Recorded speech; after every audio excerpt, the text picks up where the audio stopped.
Happy কোৱাচোন ভাৰতৰ আটাইতকৈ দীঘল দলংখনৰ নাম কি? ইয়াক কি নামেৰে জনা যায়? ইয়াৰ দৈৰ্ঘ্য কিমান? Thank U. কৃষ্ণা কোৱাচোন অসমৰ মুঠ মাটিকালি কিমান? Thank U. তুতুমণি কোৱাচোন অসমৰ আটাইতকৈ দীঘল দলংখনৰ নাম কি?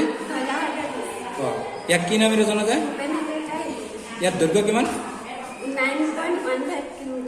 Thank U. মোহন কোৱাচোন ভাৰতবৰ্ষৰ আটাইতকৈ দীঘল নদীখনৰ নাম কি? ইয়াৰ দৈৰ্ঘ্য কিমান? Thank U.